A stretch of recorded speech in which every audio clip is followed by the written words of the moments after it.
दुख आया पूर्व जन्म के पाप को काटने के लिए आया। पर आज के जमाने में लोग सोचते हैं कि दुख आ गया है तो इसको जल्दी से मिटा दूं। ऐसा नहीं होता। एक हाथ कट गया, फोड़ा हो गया, छाला हो गया, शरीर में रोग हो गया, तुम कितनी भी दवाई खा लो, कितनी भी तुम पट्टी करवा लो, कितनी भी क्रीम लगा लो, उस घाव को भरने में थोड़ा 2-4 दिन तो लगता ही है। एक फुंसी हो गई, एक कहीं यहां फुंसी हो गई, कहीं यहां हो गई, कहीं यहां हो गई, कहीं यहां हो गई, एक फुंसी हो गई, उस पर कितना भी तुम बाम लगा लो, कितनी भी दवाई लगा लो, वो फुंसी धीरे धीरे धीरे धीरे 2-4 दिन में ही बैठेगी। एकदम दवाई खाने से या एकदम इंजेक्शन लगवाने से या एकदम औषधि खाने से वो नहीं बैठने वाली, उसका इलाज नहीं होने वाला। थोड़ा समय दवाई को भी लगता है शरीर को एडजस्ट करने, थोड़ा समय क्रीम को भी लगता है शरीर को एडजस्ट करने में। उसी तरह तुम्हारे दुख को काटने में भी परमात्मा को थोड़ा समय जरूर लगता है, क्योंकि थोड़ा समय लग सकता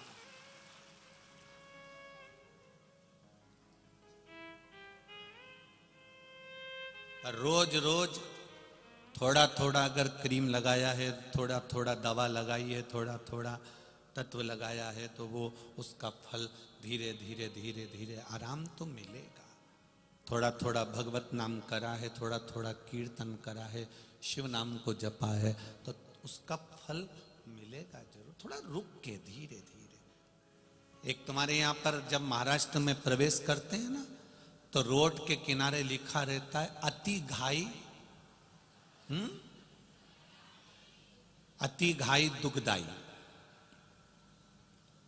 रोड के किनारे पर लिखा रहता है अति घाई दुखदाई। अगर ज्यादा जल्दी करोगे तो दुख मिल सकता है। पर आज के जमाने में जैसे ही दुख आता है, जैसे ही तकलीफ आती है, जैसे ही कष्ट आता है, लोग उस दुख को तुरंत मिटाने में लग जाते हैं। कहीं बाबा के यहाँ चले गए, कहीं किसी के यहाँ चले गए, कहीं किसी के यहाँ चले गए, हमें बहुत ज्यादा दुख है, उन्होंने मालूम पड़ा भभूति दे दी, बेल दे दी, कह दिया ऐसा कर लेना, वैसा कर लेना। नहीं नहीं नहीं नहीं, दुख आया है तो इसको जाने में थोड़ा समय लगेगा। अति घाई मत करना, किसी के चक्कर में मत पड़ जाना। अगर किसी के चक्कर में पड़ गए तो जल्दी के चक्कर में, जब ज्यादा जल्दी होती है तो एक्सीडेंट हो जाता है। जब ज्यादा दुख को जल्दी मिटाने की सोचते हो तो और दुख बढ़ जाता है। इसलिए अति घाई दुखदाई। थोड़ा समझना, थोड़ा समझना, दुख आया है धीरे धीरे कटेगा। दुख को, तुम्हारे दुख को ना तो सियोर वाला महाराज काट सकता है, ना संसार का कोई महाराज काट सकता है। तुम्हारे दुख को तुम्हें खुद काटना पड़ेगा। और कलियुग केवल नाम धारा, सुमर सुमर नर उतरहि पारा। तुम्हारे दुख को भगवान के भजन से, तुम्हारे दुख को श्री शिवाय नमस्तुभ्यम से, तुम्हारे दुख को एक लोटा जल से, तुम्हारे दुख को एक बेलपत्री से, तुम्हारे दुख को एक चावल के दाने से, तुम्हारे दुख को एक पुष्प की पंखड़ी से, तुम्हारे दुख को तुम भगवान के मंदिर में सफाई करने से, तुम्हारे दुख को तुम किसी परमार्थ का काम करने से अपने दुख को काट सकते हो। ये नहीं कि हम कट जाएगा, इससे कटने वाला दुख कटेगा भगवान के मंदिर में जाकर एक लोटा जल चढ़ाने से कटेगा, भगवत नाम लेने से कटेगा। कोई महाराज की सामर्थ्यता नहीं है कि वो तुम्हारे दुख को काट दे, क्योंकि महाराज खुद का दुख काट ले वही बहुत बड़ी बात है। महाराज खुद का दुख काट ले, ऐसा कोई महाराज बता दो जिसका पांव नहीं दुखता हो, जिसकी कमर नहीं दुखती, जिसका हाथ पैर नहीं दुखता, जिसका सिर नहीं दुखता, जिसका शरीर नहीं दुखता। शरीर में कष्ट होगा, वो कितना भी विद्वान से विद्वान है तो भी उसको डॉक्टर के पास जाना पड़ेगा। पर डॉक्टर से जब वो औषधि लेगा और शंकर जी को दिखाकर कहेगा इसको अमृत कर दीजिए, तब विश्वास को रखकर खाएगा, तब जाकर उसका भी कार्य सफल हो जाएगा। दुख तुम्हें अपने आप में काटना है। कोई दुख काटने के लिए कोई दूसरा नहीं आएगा। किसी भ्रम में मत पड़ जाना, अंधविश्वास में मत पड़ जाना और ढोंग प्रपंच में मत पड़ जाना। पढ़ना तो मेरे शंकर भगवान के चरणों में जाकर पड़ जाना, वो काट दे।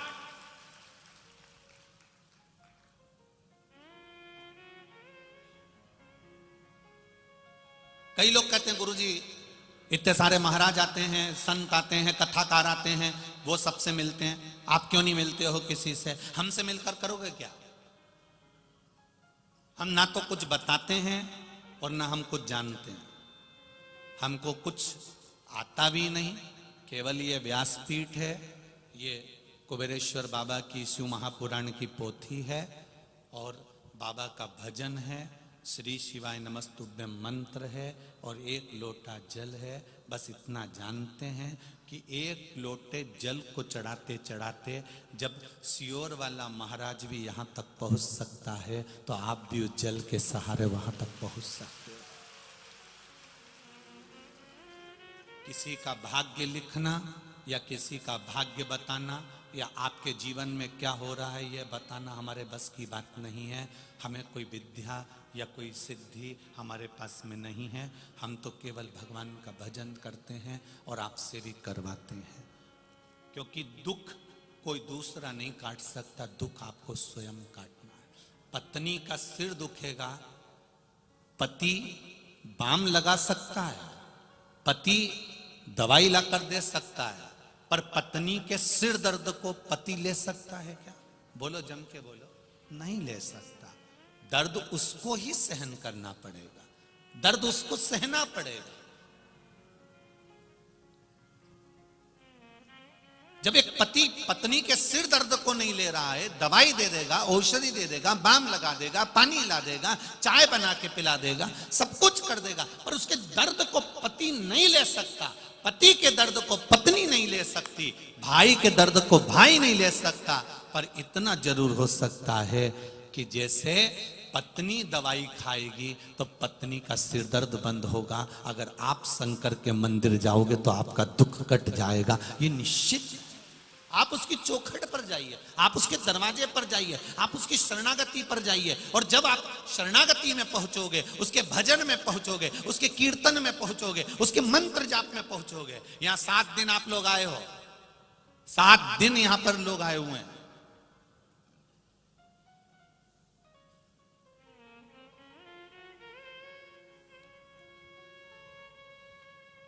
जो लोग 7 दिन से यहां पर रुके हुए हैं उनसे पूछना, वो अपना घर परिवार, बेटा बेटी, नाते रिश्ते सब भूल कर 7 दिन तक भजन कर रहे हैं।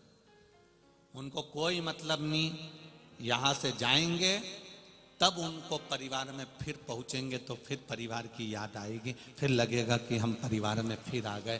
पर 2-4 दिन तो तुमको नींद नहीं आएगी, क्योंकि तुम मालेगांव की कथा सुनकर जा रहे हो, तुम्हारी आदत बदल गई है, भजन की हो गई। 2-4-8 दिन तुमको नींद नहीं आने वाली, तुम करवट बदलते रहोगे। पास में सोने वाला व्यक्ति पूछ लेगा, तुझे नींद नहीं आ रही? नहीं। क्यों? सपने में मेरे को वो महाराज दिख रहे हैं, सपने में मुझे मेरा भोलेनाथ दिख रहा है, मुझे नींद नहीं आ रही है, मुझे स्वप्न दिख रहा है।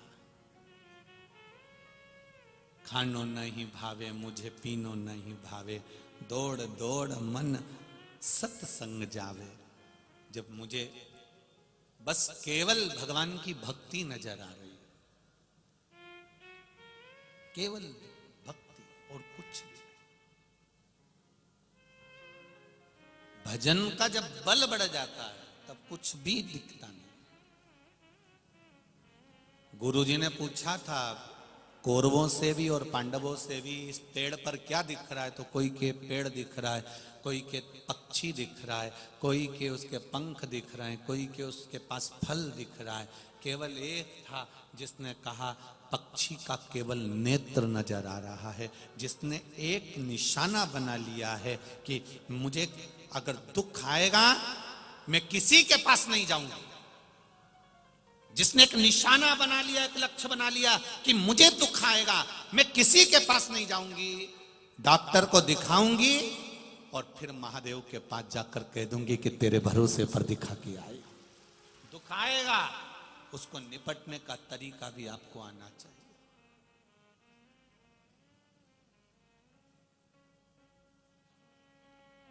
ये पत्र, इन पत्रों में आपका विश्वास, आपकी दृढ़ता, आपका भरोसा समाया है।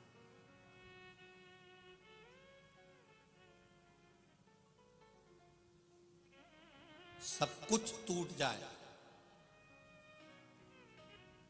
घर भी टूट रहा हो, रिश्ते नाते भी टूट रहे हों, परिवार भी टूट रहा हो, दुख पीछा पकड़ कर खड़ा हो, फिर भी तुम्हारा विश्वास मत तोड़ना। मंदिर जाना मत छोड़ना। क्यों नहीं छोड़ना? मायके वाले दुख की घड़ी में बार बार आकर नहीं खड़े होंगे, ससुराल वाले दुख की घड़ी में बार बार आकर नहीं खड़े होंगे, पर जिसके दरवाजे पर तुम रोज जा रही हो, एक लोटा जल लेकर शंकर भगवान का गुणगान गा रही हो, वो दुख की घड़ी में रोज आकर खड़ा हो सकता है। वो फ्री होकर भक्ति पक्की करो।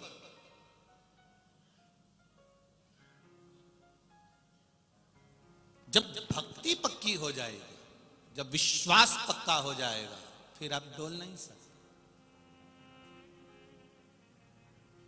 धर्म की जय हो, अधर्म का नाश हो, प्राणियों में और विश्व का कल्याण। ये विश्व का कल्याण तब होगा जब हम किसी ना किसी रूप में, कहीं ना कहीं, हम किसी ना किसी रूप में सत्कर्म में लगे हुए।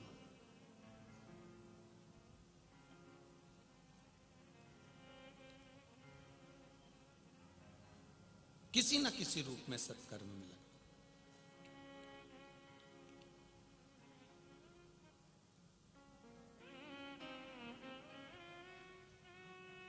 नासिक में कुंभ का मेला भराया, कई बार भराया, आ जाता है 12 वर्ष में कुंभ का मेला। प्रशासन को कितनी व्यवस्था करना पड़ती है उस मेले के लिए। 1 साल पहले मेले की तैयारी चालू हो जाती है। बोलो सही है? चारों तरफ प्रशासन को व्यवस्थाएं करना पड़ती है। उस मेले में भी 10 लाख, 20 लाख, 25 लाख, 50 लाख जितनी पब्लिक जाती है, पर उससे आधा मेला होता है ये शिव महापुराण की कथा का मेला। आधा मेला है। यहां छोटे से छोटे व्यक्ति से लेकर बड़े से बड़ा करोड़पति भी इस मेले का सुख भोगता है।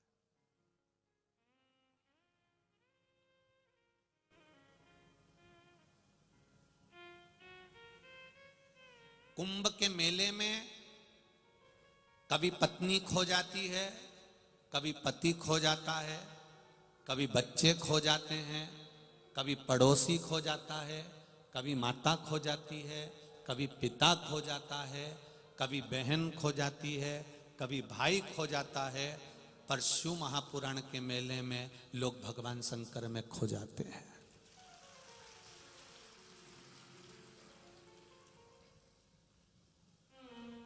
यहां शिव में खो रहे हो आप।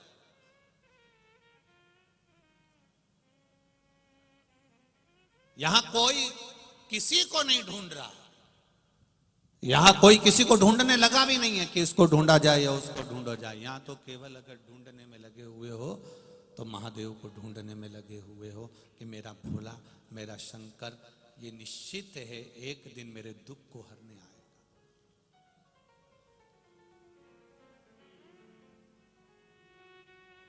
भक्ति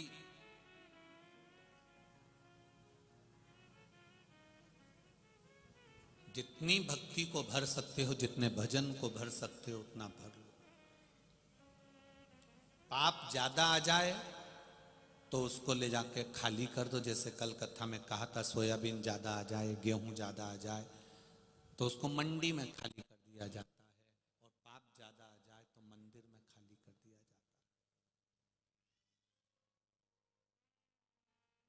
कचरे की गाड़ी में ज्यादा कचरा भरकर रखोगे तो गाड़ी सड़ने लगेगी।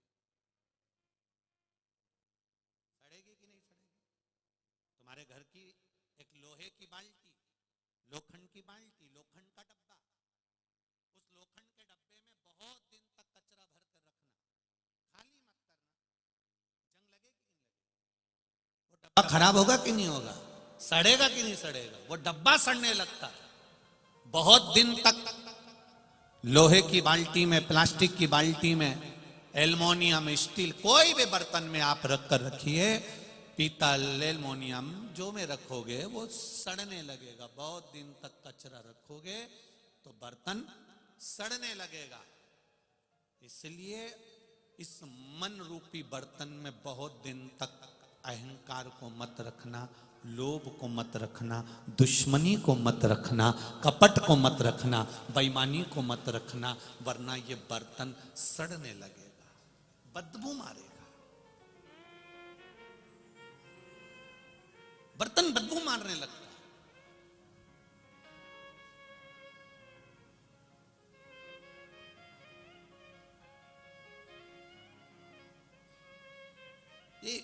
कोई कह रहा था, गुरुजी वो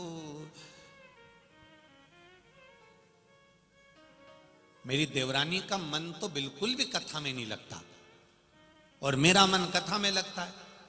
मैं टीवी चालू करती हूं और देवरानी कहती है कहां टीवी में लगे हो, कथा में लगे हो। वो टीवी बंद कर देती है। एक बात बताओ गुरुजी, घर में दो, एक बहू, एक सास, एक देवरानी, एक जेठानी, इतने लोग रह रहे हैं, उसमें से एक का मन कथा में है या दो का मन कथा में है या दो का मन मंदिर में है या भजन में है और बाकी के लोगों का मन भजन में नहीं है। ऐसा क्यों होता है? ऐसा कैसे हो जाता है? भगवान को सबको एक जैसा मनाना चाहिए ना।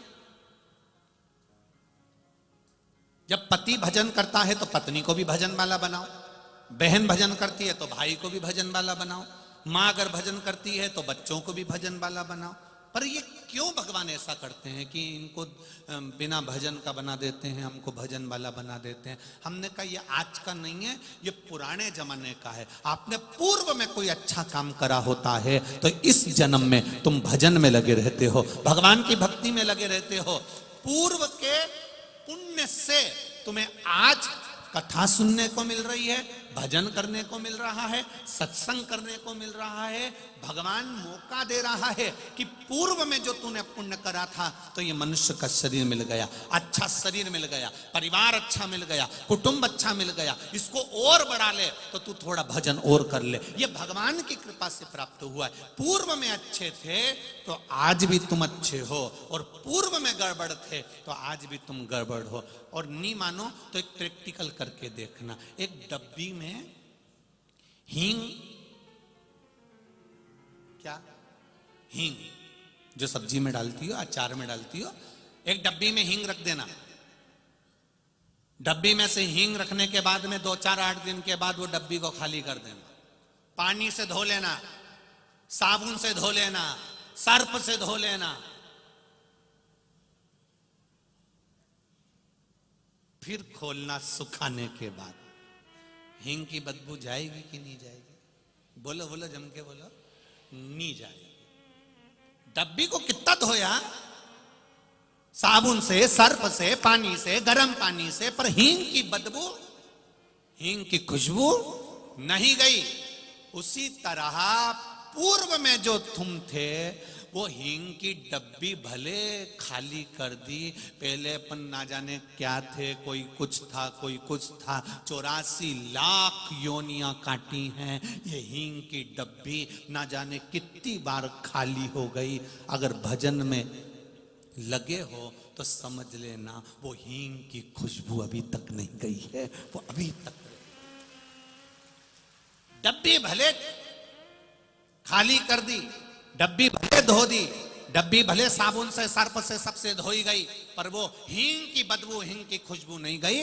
उसी तरह हमारे 84 लाख जन्म निकल गए और 84 लाख जन्म निकले, हमने क्या करा था पूर्व में, अगर हमने भजन करा था तो वो भजन की गंध आज तक नहीं गई। अपने आप आपका मन कथा में लग जाता है। और किसी किसी को डांट डांट के बिठाओ, मार मार के बिठाओ, चिल्ला चिल्ला के बिठाओ तो भी मन नहीं लगता। किसी किसी बूढ़ी बूढ़ी माताओं को देख लो, इनका खाने में मन लग जाए, सिलाई में, स्वेटर बनाने में मन लग जाए, कपड़ा सिलने में मन लग जाए, बड़ी तोड़ने में मन लग जाए, पापड़ में मन लग जाए, कपड़ा सुधारने में मन लग जाए, मेहंदी लगाने में मन लग जाए, बुराई करने में मन लग जाए। पर इनका मन किसी किसी डोकरी का ऐसा रहे कि उसको कितना भी कह दो कि भगवान के मंदिर चल, वो नहीं जाए। उसको कथा में बिठा दो तो कथा नहीं सुने, टीवी चालू कर दो कथा की तो मन नहीं लगे, वहीं पसरी जाए। वही तुम कितना ही प्रयास कर लेना वो नहीं पहुंचेगी। क्यों? क्योंकि हींग की डब्बी नहीं है, वो हींग की डब्बी नहीं है। हींग की होती तो पुराने जमाने का पूर्व का थोड़ी सी खुशबू उसमें रह जाती। अगर हींग की डब्बी होती तो थोड़ी सी गंध उसमें रह जाती तो वो भजन कर लेती। पर ये हींग की डब्बी नहीं है। ये तो अब नहीं बोलूं तो अच्छा है, ये हींग की डब्बी नहीं, ये तो केरोसिन का डब्बा है, घासलेट का तेल का डब्बा।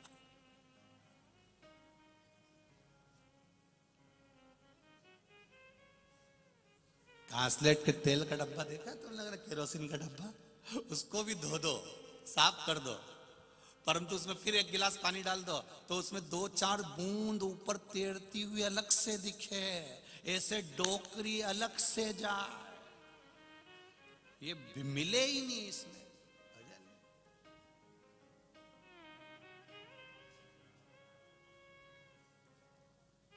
तो मेरी मालेगांव की हींग की डब्बियों, ये खुशबू आपकी कितने ही जन्म दे दे मेरा भोलेनाथ, 84 लाख योनियां काट दे, ये डब्बी की गंध जाना नहीं चाहिए। ये हींग की डब्बी की गंध खुशबू जाना नहीं चाहिए। कितनी दे दे वो जन्म, कितने ही सांप बनाए, बिच्छू बनाए, और ऐसा नहीं है सब बने अपन, ऐसा नहीं कि अपन ने कोई जन्म नहीं लिया होगा।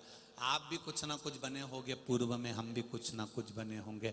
84 लाख योनियां काटते काटते काटते काटते यहां तक पहुंचे हैं। माथे की जूं भी बने थे, किसी ने निकाल के नखून पे धर के निपटा दिया।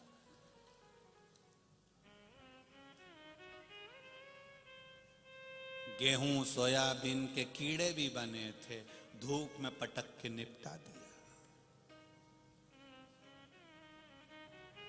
ये तो बने शरीर दिया उसने, इस गंध को समाप्त मत होने देना।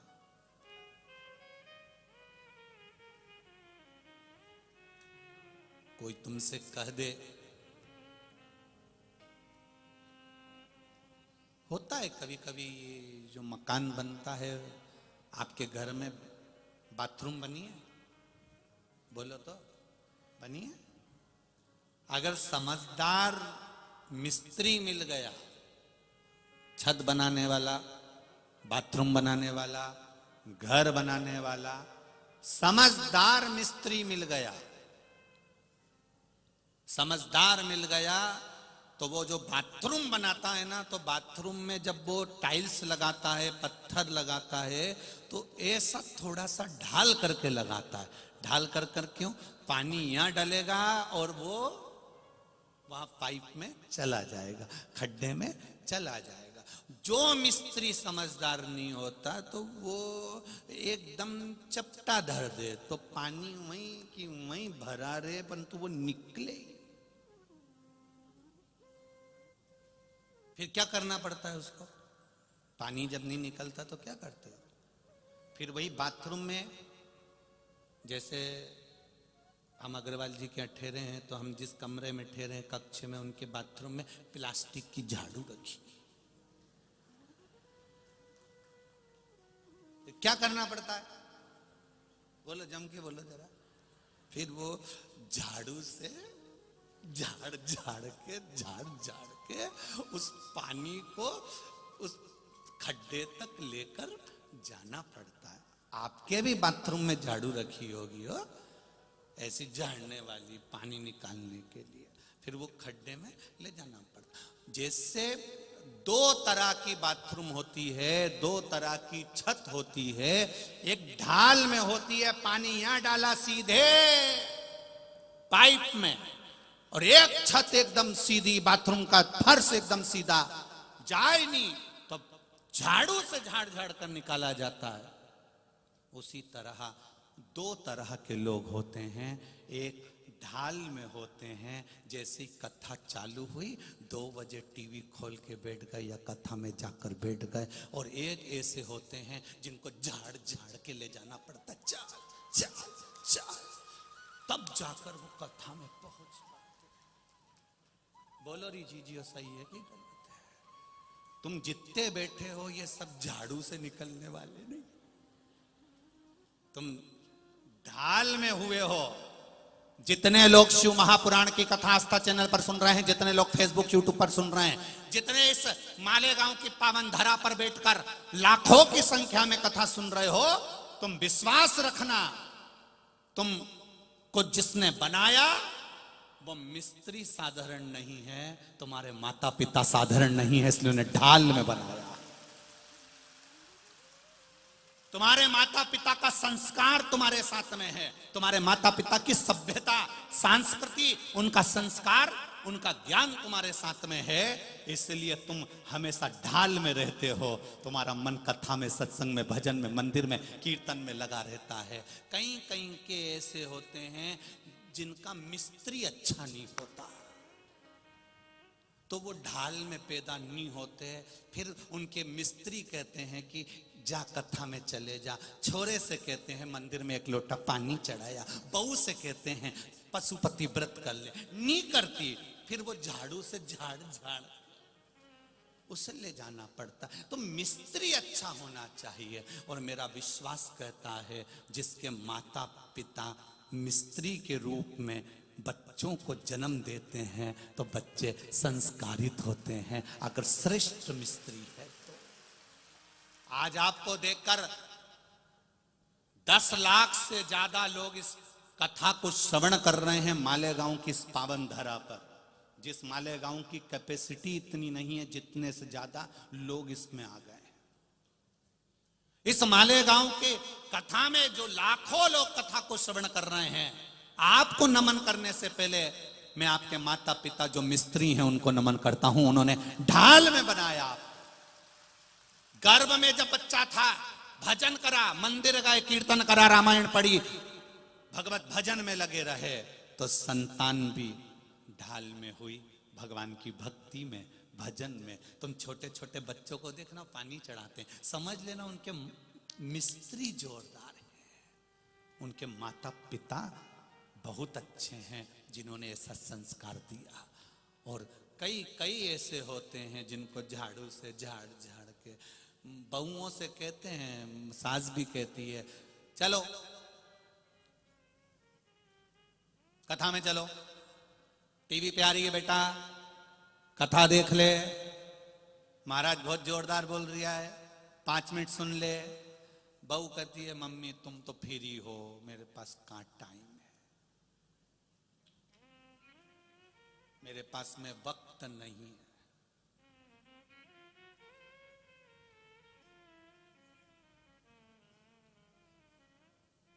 जिसके पास में वक्त नहीं होता वही कम वक्त होता है।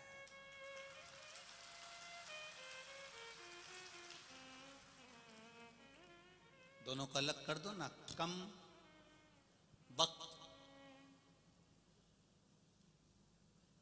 तुम्हारे पास में भी टाइम नहीं है तो तुम भी, समय नहीं है हमारे पास। किटी पार्टी का समय है, होटल जाने का समय है, अभी 31 आ जाएगी,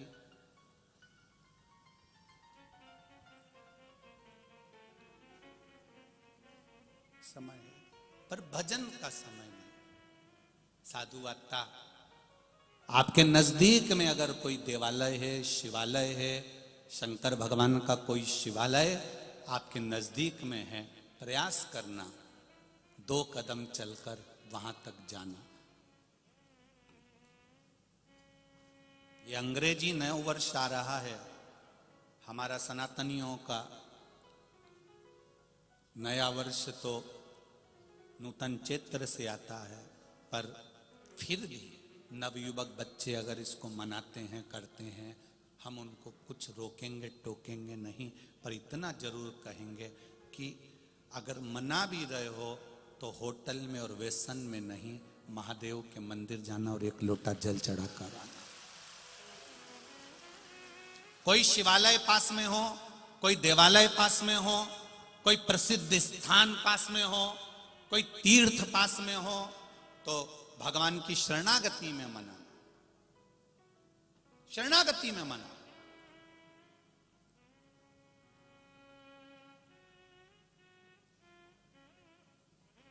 जाओ उस महादेव की भूमि पर कंकर शंकर को नमन कर कर आओ।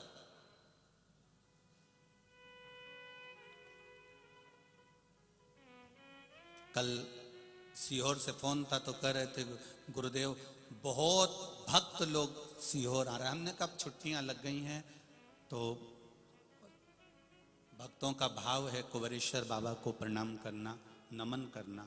वो भी चाहते हैं कि कंकर शंकर की धरा को एक बार नमन कर लिया जाए तो बाबा हमारा नूतन वर्ष अच्छा करे। ये लोगों का भाव है, हृदय है, चित्त है, ये भक्ति है उसकी, और अविरल भक्ति है उसकी।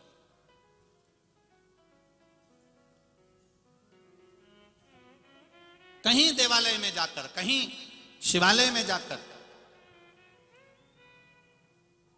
हमने भी जब कथा चल रही है, लाइन से कथाएं चल रही, तो हमने भी ये कहा आशीष जी को, समीर जी को कि जब 31 रहे उस समय पर बाबा कुबेर भंडारी के चरणों में ये शरीर वहीं पड़ा रहे, ऐसा प्रयास कर कर, इसलिए कथा को भी ऐसा दिया गया कि 29 को यहाँ आज समापन हो जाएगी, फिर अगली कथा 2 तारीख से चालू हो जाएगी। बाबा के चरणों में ये शरीर पड़ा रहे, उसका दिया हुआ शरीर है, उसके चरणों में पड़ा रहे, उसकी शरणागति में धरा रहे, इससे बढ़कर कोई सुख नहीं है।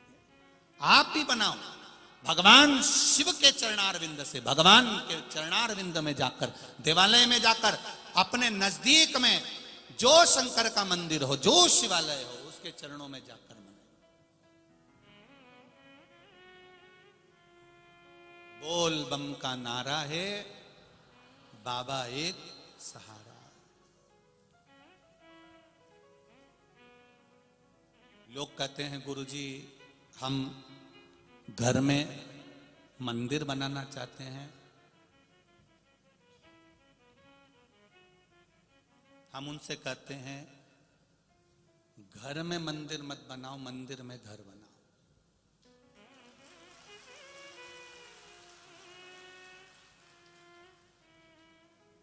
दिल्ली में मकान बनाना सरल है, दिल्ली में दुकान बनाना सरल है, दिल्ली में फ्लैट लेना सरल है, पर किसी के दिल में जगह बनाना बड़ा कठिन है। आप महादेव के दिल में जगह बनाइए और महादेव आपके दिल में जगह बनाए। हम हमारे घर में भगवान का मंदिर बनाए ना बनाए, पर भगवान के ये जो घर है आपका, ये घर नहीं है, ये भगवान का मंदिर है। उस मंदिर में तुम्हारा घर है, तुम्हारे घर में भगवान का मंदिर नहीं है। तुम भगवान के पास रहते हो, भगवान तुम्हारे पास नहीं रहता। दुनिया के लोग गलत फहमी में रहते हैं, ये मेरा मकान है, मैंने मंदिर यहां बनाया है, ये मेरा घर है, मैंने मंदिर यहां बनाया है, ये मेरा फ्लैट है, मैंने भगवान का मंदिर यहां बनाया है। गलत, बिल्कुल झूठ बोल रहे हो। ये घर मेरे भोलेनाथ का है, ये घर मेरे दत्त का है, ये घर मेरे स्वामी समर्थ का है, ये घर मेरे पांडुरंगा हरि विठल का है, उसमें ये घर, ये मंदिर है, इस मंदिर में भगवान ने रहने के लिए मुझे जगह दी है।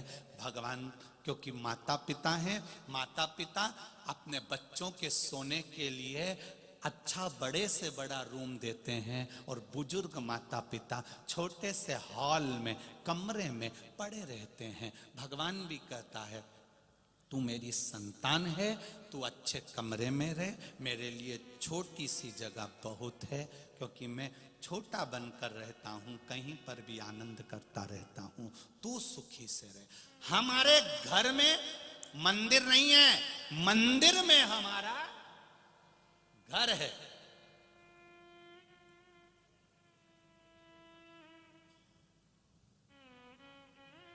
जो लोग कहते हैं ना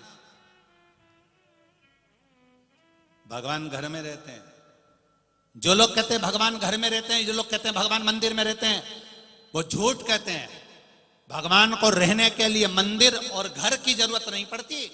भगवान को रहने के लिए निर्मल मन सो मोहि पावा, भगवान को रहने के लिए निर्मल दिल की जरूरत पड़ती है, अच्छे मन की जरूरत पड़ती है। आपका दिल जितना क्लीन होगा, जितना साफ होगा,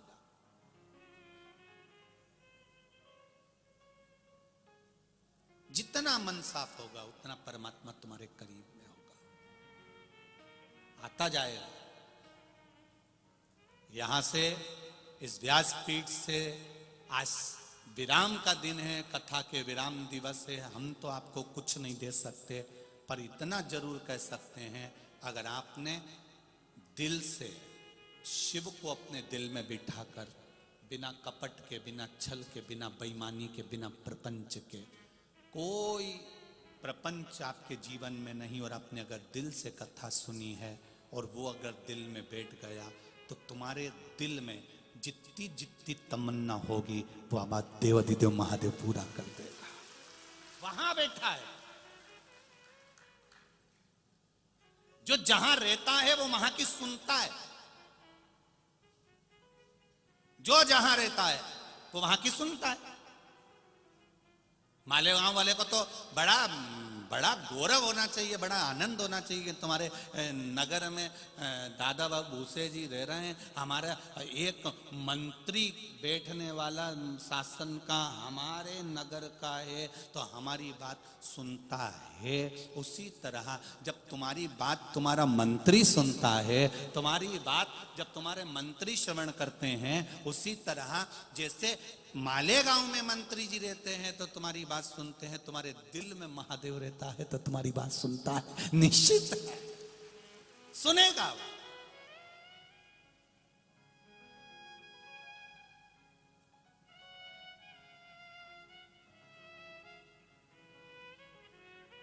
आदरणीय दादा बाबू भूसे जी की धर्मपत्नी माई जी कह रही थी, गुरुजी अब मुझे कुबेरेश्वर धाम आना है। हमने पूछा काहे के लिए आना है? कहा गुरुजी वहां पर बोल के आई थी कि एक बार शिव महापुराण की कथा हो जाए, और बाबा ने इतनी करा दी, यही बाबा को प्रणाम करने के लिए, धोख लगाने के लिए, भोग लगाने के लिए मुझे पहुंचना।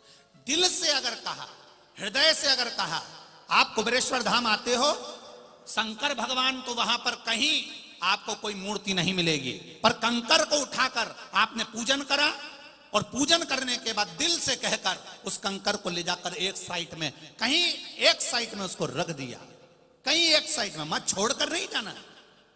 कई लोग पूजन कर कर कंकर शंकर की पूजन करके वहीं छोड़ देते, ना ना ना ना, आपने कंकर रखा, पूजन करी, उसको उठाओ और उसको उठाकर एक साइड में ले जाकर रखो, और दिल से उसको कहकर रखना कि मैंने कंकर को शंकर मानकर पूजन करी है, तुझे मैंने अपना माना है, और मेरा विश्वास कहता है कि तू मेरे साथ हर पल हर क्षण रहेगा, हर पल रहेगा।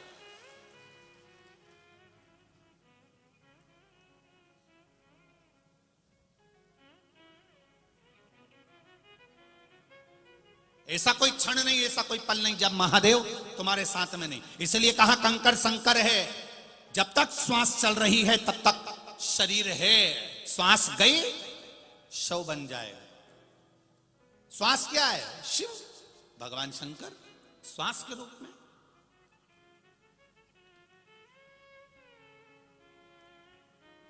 श्वास के रूप में मेरा महादेव रहता है, वायु के रूप में, आनंद के रूप में शिव तत्व हमारे भीतर विराजमान है। वो देता रहता है। चल रही है शरीर में श्वास, प्रसन्न रहना, मेरा महादेव मेरे अंदर थे। वो लोग कहते हैं ना, बड़ा मजा आ रहा जीने में महादेव धड़क रहा। मेरा शिव, मेरा ओ घड़ी, मेरा भोलेनाथ, मेरा शंकर मेरे साथ में है, हर पल है, हर घड़ी, हर क्षण है। ऐसा कोई पल नहीं गया जब मेरा महादेव नहीं मिला।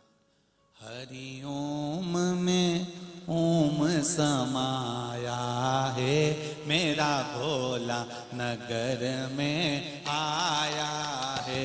हरि ओम में ओम समाया है, मेरा भोला नगर में आया है। हरि ओम में ओम समाया है, मेरा भोला नगर में आया है। हरि ओम में ओम समाया है, मेरा भोला नगर नहीं आया है। जय हो।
मेरे भोले के मस्तक पे गंगा है, मेरे भोले के मस्तक पे गंगा है, मेरे बाबा के मस्तक पे गंगा है, मेरे बाबा के मस्तक पे गंगा है।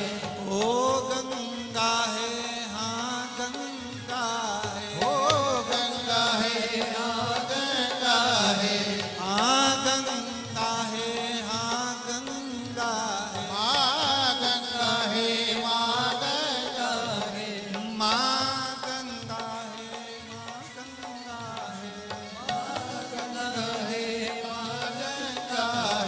माँ गंगा है, माँ गंगा है, माँ गंगा है, माँ गंगा है। ओ मेरे भोले के मस्तक पे गंगा है, ओ मेरे भोले के मस्तक पे गंगा है, गंगा में ओम समाया है, मेरा भोला नगर में आया है। गंगा में ओम समाया है, मेरा भोला नगर नहीं आया है। हरि ओम में ओम समाया मेरा भोला नगर में आया है। हरिओम में ओम समाया है, मेरा भोला नगर में आया है। जय हो।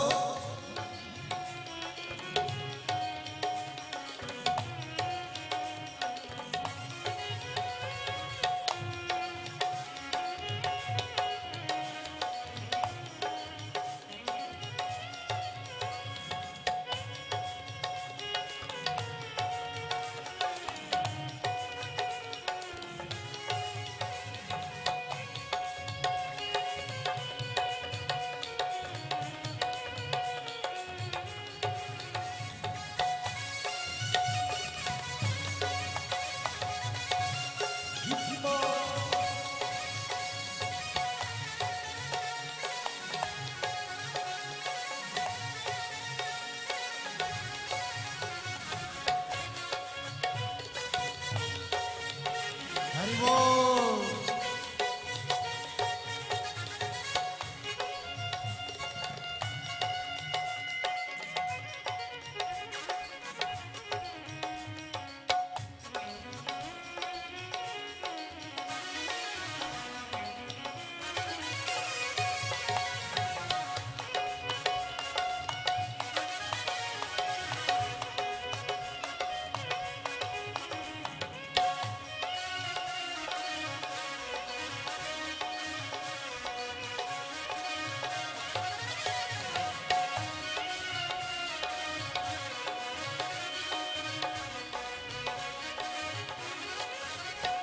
मेरे भोले के हाथों में डमरू है, मेरे भोले के हाथों में डमरू है, मेरे भोले के हाथों में डमरू है, मेरे भोले के हाथों में डमरू है, मेरे भोले के हाथों में डमरू है, मेरे भोले के हाथों में डमरू है, मेरे भोले के हाथों में डमरू है, मेरे भोले के हाथों में डमरू है। हाँ डमरू है, ओ डमरू है, हाँ डमरू है, हाँ डमरू है, हाँ डमरू है, ओ डमरू है, हाँ डमरू है, ओ डमरू है। मेरे भोले के हाथों में डमरू है, मेरे भोले के हाथों में डमरू है, डमरू में ओम समाया है, मेरा भोला नगर में आया है। डमरू में ओम समाया है, मेरा भोला नगर में आया है। डमरू में ओम समाया है, मेरा भोला नगर में आया है।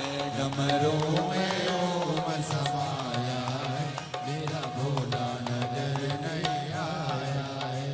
मेरा भोला नगर में आया है, मेरा भोला नजर नहीं आया है, मेरा भोला नगर में आया है।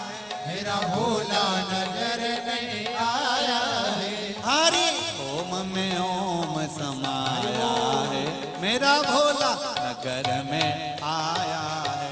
हरि ओम में ओम समाया है, मेरा भोला नजर नहीं आया है। जितने लोग रोड पर बैठे हैं दोनों हाथों से बड़े आनंद के साथ जय हो।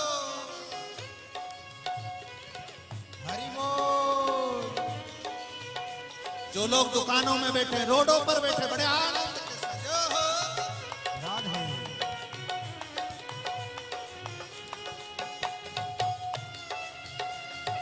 हरि बोल।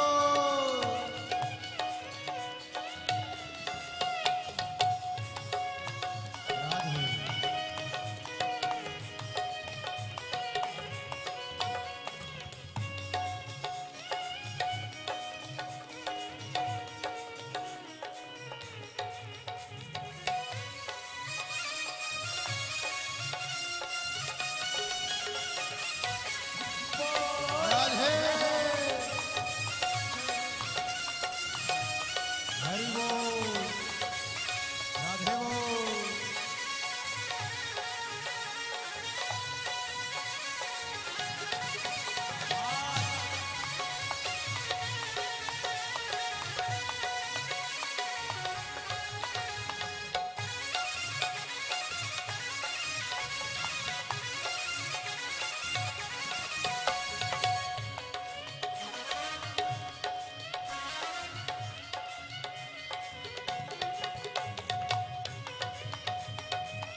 मेरे भोले के संग में गोरा है, भोले के संग में गोरा है, मेरे भोले के संग में गोरा है, भोले के संग में गोरा है, हरि गोरा है, हाँ गोरा है, हरे गोरा है, हाँ गोरा है, हाँ गोरा है, माँ गोरा है, माँ गोरा है, माँ गोरा है, मेरे भोले के संग में गोरा है, भोले के संग में गोरा है, मेरे भोले के संग में गोरा है, भोले के संग में गोरा है, गौरा में गौरा में गौरा में ओम समाया है, मेरा भोला नगर में आया, भोला में ओम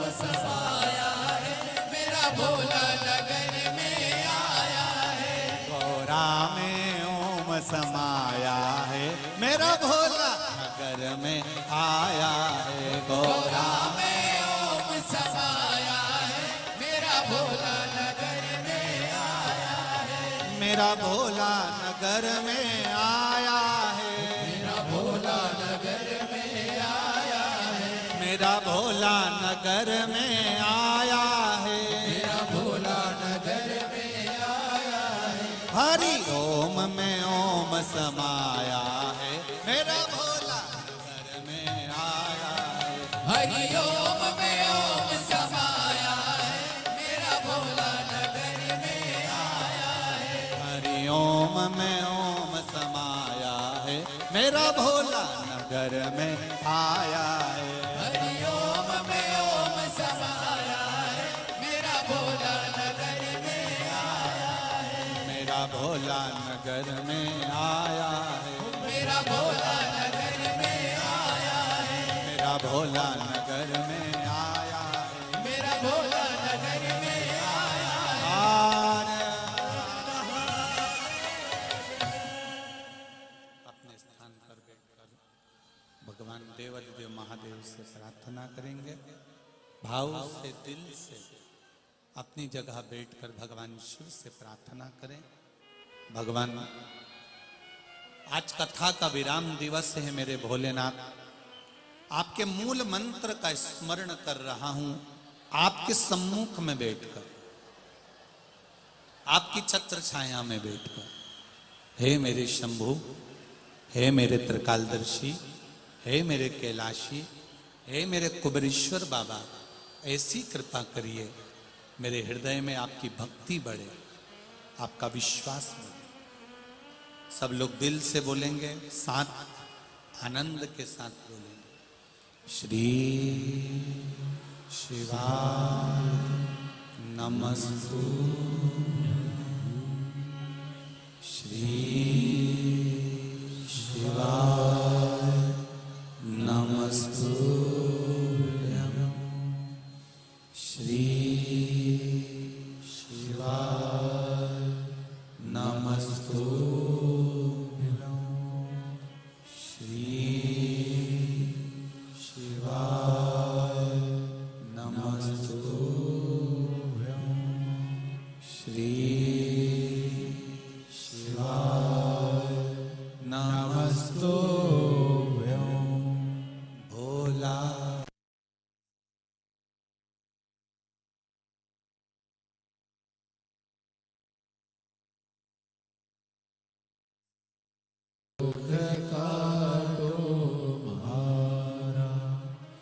शिव शंकर जपो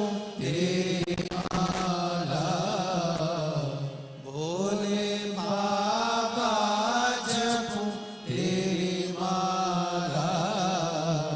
भोला सब दुख काटो मारा, ओ भोला सब दुख काटो मारा, वेश है मंगल मंगलकारी, वेश है मंगलकारी, शमशान वासी हमारा, शमशान वासी हमारा, भोला सब दुख काटो मारा, ओ भोला सब दुख काटो मारा। भगवान शिव की कथा कर रही है। दिल से किया गया भजन कहीं ना कहीं भगवत की प्राप्ति करा देता। आप हृदय से, चित्त से, मन से जो कहते हैं वो सुनता है, वो श्रवण करता है। एक बात आप लोगों से कहना चाहेंगे, जब भी देवाधिदेव महादेव को जल चढ़ाएं, जल चढ़ाते समय तुम्हारे भावों में, जब हम शंकर भगवान को जल चढ़ाते हैं तो एक स्मरण आपके भीतर रहे, ध्यान रखो।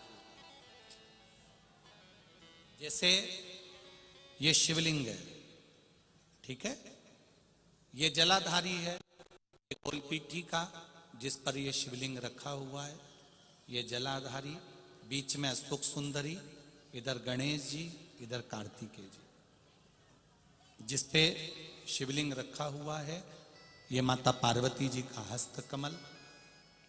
ऊपर से जो एक एक बूंद पानी नीचे गिरता है वो शंकर भगवान की 5 बेटियां, जया, विषहरा, श्यामली बारी, दौतली और देव। जब शिवजी को जल चढ़ाओ, शंकर भगवान को जल चढ़ाने के लिए सबसे पहले गणेश जी वाली जगह पर जल चढ़ाओ, फिर कार्तिकेय जी वाली जगह पर जल चढ़ाओ, फिर अशोक सुंदरी की जगह पर जल चढ़ाओ, फिर पीठिका पर जल चढ़ाओ, उसके बाद में शिवलिंग पर जल चढ़ाइए।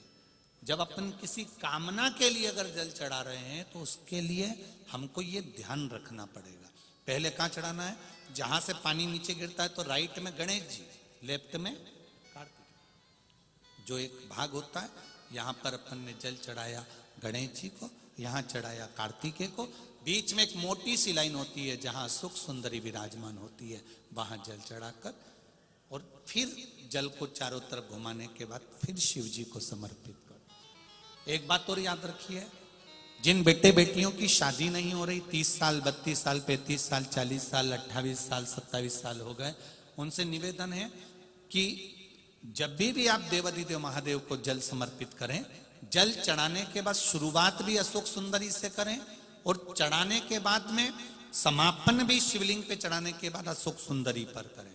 जब हम कम से कम 3 महीना लगातार अशोक सुंदरी से जल चढ़ाकर, शिवलिंग पे जल चढ़ाकर अशोक सुंदरी पर उस जल की धार का विराम करते हैं तो ये निश्चित है कि बाबा देवाधिदेव महादेव की कृपा से 3 महीने के अंदर विवाह पक्का हो ही जाता है, निश्चितता। शिव को जल चढ़ाकर हम भगवान देवाधिदेव महादेव की आराधना कर सकते हैं। एक सुंदर पत्र आया, देखिए,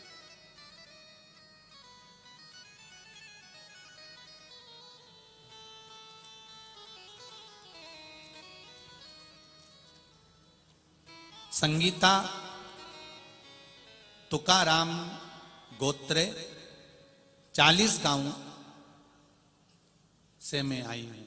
कहीं बैठी हो हाथ हिलाइएगा, जहां कहीं बैठी हो। संगीता तुकाराम गोत्र 40 गांव, कहीं बैठी हो तो हाथ हिलाइएगा, जहां कहीं भी बैठी हो दोनों हाथ हिला देना। गुरुजी, मैंने शिव महापुराण की कथा टीवी पे सुनी थी, शिव महापुराण कथा का चमत्कार सुना था। मुझे ये बताने वक्त बहुत खुशी हो रही है कि मेरे पति 12 साल पहले खो गए थे। 12 साल पहले किसी को बिना बताए घर से चले गए थे। 12 साल से उनका पता नहीं था, किसी को भी नहीं मालूम था कि वह कहाँ चले गए। पुलिस प्रशासन में भी लगाया गया, फोटो उनके जगह जगह लगाए गए, सब ने ढूंढा पर 12 साल से वो नहीं मिले। गुरुदेव, हमने उम्मीद छोड़ दी थी, हमने यह मान लिया था कि वो अब इस दुनिया में नहीं है और उनका सब कुछ समाप्त हो गया। बहुत प्रयास करा, नहीं मिले। एक दिन टीवी पे बताया गया कि शिव पुराण की कथा मालेगांव में हो रही है। मैं शिव महापुराण की कथा को सुनने के लिए जब कथा प्रारंभ हुई, कितनी तारीख को चालू हुई थी? 23 तारीख को। मैं 24 तारीख को शिव महापुराण की कथा सुनने के लिए मालेगांव आ गई। 24 तारीख को कथा सुनकर मैं अपने घर केवल इस भूमि पर बोल कर गई थी कि 12 साल से मेरा पति गया है, मिल नहीं रहा, सब कह रहे हैं वो मर चुका है, पर तेरे दरबार से कोई खाली नहीं गया। मेरा पति कहाँ है बताओगे? बाबा की कृपा हुई। 24 तारीख को कथा सुनकर घर गई, अपने गांव 40 गांव में पहुंची और किसी ने खबर करी कि तुम्हारा पति जीवित है और वो वहां पर है और 3 दिन के अंदर तुम्हारा पति यहां पहुंचने वाला है। बाबा की कृपा से मेरे पति का पूर्व का फोटो भेज रही हूं, जब वो यहां थे और 12 साल के बाद आ रहे हैं, उनका फोटो भी मिल गया और वो 12 साल के बाद मेरे घर पहुंच रहे हैं। मैं बहुत खुश हूं गुरुदेव, मेरा अखंड सौभाग्य मेरे बाबा ने वापस लौटा दिया, जो 12 साल के बाद मेरा पति वापस आ रहा है। शिव कृपा, करुणा सागर शंकर की दया, उनके फोटो भी लगाए। ऐसी करुणा मेरे महादेव, मेरे कृपा सागर, मेरे शंकर करे हैं। आपसे इतना ही कहना चाहूंगा कि इस मालेगांव की धरा, चाहे शिव महापुराण की कथा मेरा कुबेरेश्वर महादेव जहां पर भी करता है, वो केवल ऐसी ही कथा नहीं करता। मेरा कुबेर भंडारी खुद सीहोर से चलकर आता है, बैठकर कथा कर कर चला जाता है। आपने क्या मांगा, क्या पाया, ये तो मेरा बाबा जाने और आप जाने। महाराष्ट्र की कथा पूरी हो जाएगी, आज छत्तीसगढ़ की कथा 2 जनवरी से नए वर्ष में प्रारंभ हो जाएगी, अंग्रेजी नए वर्ष। कथा का समय 1 बजे से 4 बजे तक टीवी पर रहेगा, जब छत्तीसगढ़ की कथा आशुतोष शिव महापुराण होगी 2 तारीख से। आप लोग सुनने जरूर आते हो, लाखों की संख्या में आते हो, पर यह भी विश्वास मानकर चलना कि यहां से बैग तुम्हारा खाली नहीं जाएगा, झोली तुम्हारी खाली नहीं जाएगी। देगा, भरेगा। एक पत्र और है, देखिए, पहले फोटो देख लो। जो व्यक्ति आईसीयू में पड़ा हुआ है और उसका शरीर जो काम नहीं कर रहा है, मीराबाई एकनाथ पाटिल, 78, राजा राम नगर, अमलनेर, जिला जलगांव। मोबाइल नंबर ये, कहीं बैठी हो तो हाथ हिला दीजिएगा, कहीं बैठी हो तो दोनों हाथ हिलाइएगा। अच्छा, उधर है क्या? ठीक है, दिख गए दिख गए दिख गए। श्री शिवाय नमस्तुभ्यं। क्या बखान करूं मैं गुरुदेव मेरे शंभू के बारे में। गुरुदेव, मेरी बहू सपना 17 साल से विवाह के बाद कभी उसे एक गोली की भी आवश्यकता नहीं पड़ी, परंतु अचानक उसके जुलाई के महीने में तबीयत खराब हो गई और गुरुदेव मेरा लड़का उससे बहुत से दवाखानों में दिखाने लग गया। कम से कम 10 से 11 लाख रुपए खर्च हुए। उसके अम्मलनेर किरण हॉस्पिटल सूरत से भी लेकर विघ्नहर्ता हॉस्पिटल धूलिया, इन सभी बड़े बड़े हॉस्पिटलों में दिखाया, लेकिन उसकी तबीयत ठीक नहीं हुई। फिर हम धूलिया के हॉस्पिटल में लेकर आए, वहां पर महादेव के रूप में डॉक्टर तुकाराम पाटिल जी मिल गए और उन्होंने कहा आपकी बहू को ठीक होने में समय लगेगा, क्योंकि इसको एक बीमारी हो गई है, मोटर न्यूरॉन डिसीज नाम की बीमारी हुई है। उसका शरीर 80% पैरालिसिस के चपेट में आ गया। केवल पैरालिसिस होता है तो शरीर काम नहीं करता, पर ये जो पैरालिसिस है इसमें दिमाग, वाणी, श्रवण शक्ति और इंद्रियां भी काम नहीं करती। मेरी गुरुदेव, हम हिम्मत हार चुके थे, तब मेरी लड़की ने कहा मां, सीहोर वाले महाराज कथा करते हैं शिव महापुराण की, आप कथा सुनिए। मैं हॉस्पिटल में, मेरा बेटा हॉस्पिटल में, कथा कहां सुनते, मोबाइल पर कथा सुनना चालू करा। उसमें आपने पशुपति व्रत के बारे में बता दिया। आपकी रोज की कथा में आप एक लोटे जल का कहते हो, ऐसा कोई दिन नहीं जाता जब आप जल का नहीं बोलते। एक लोटे जल का मैंने बखान सुना, इंदौर वाली कथा सुनी, और मैंने पशुपतिनाथ का व्रत अभी इंदौर की जो कथा रही उसमें करना प्रारंभ कर दिया। इतने सालों से बीमार पड़ी मेरी बहू, जिसकी इंद्रियां काम नहीं कर रही थी, शरीर काम नहीं कर रहा था। बाबा केवल पशुपति व्रत कर कर पानी चढ़ाती, पानी लाती, बहू के मुंह पर लगा देती, थोड़ा सा घुट भर पिला देती। बाबा की कृपा से मेरे बाबा ने अपना समझकर मेरी बहू को धीरे धीरे धीरे धीरे ठीक करना प्रारंभ कर दिया। अब मेरी बहू बाबा की कृपा से पूर्ण तरह से ठीक हो गई है, और बाबा की कृपा से हम लोग सीहोर कुबरेश्वर धाम जाकर प्रणाम करने के लिए जा रहे हैं। ये शिव तत्व की कथा है। अब मेरी बहू चलने लगी, फिरने लगी, उसकी इंद्रियां काम करने लगी। श्री शिवाय नमस्तुभ्यम बहन, बैठिए। श्री शिवाय नमस्त। ये शिव तत्व है, ये शंकर, ये औघड़ी है, ये दयालु। क्या बखान करें उसका।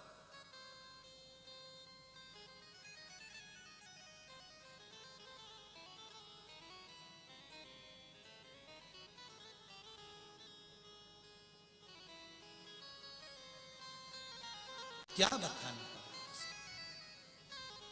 तेरी कृपा बिना न हिले एक भी अनु लेते हैं श्वास, तेरी कृपा से तनो तनु बखान क्या करूं मैं राखों के ढेर का, चपटी बबूत में खजाना कुबेर का हे गंग धार ओमकार तू भोले ओमकार तू आयो शरण तिहारी शंभो। तार तार तू मेरा शिव देव,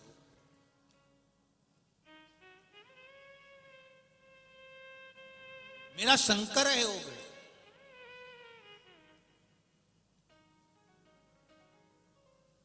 आप उस पर विश्वास रखे हो, भरोसा रखे हो। जहां बैठकर कथा सुन रहे हो, चाहे आस्था चैनल पर हो, चाहे फेसबुक यूट्यूब हो, चाहे मोबाइल हो, उस माँ ने तो केवल मोबाइल पर सुनी और वहीं प्रार्थना कर ली कि बस तू है।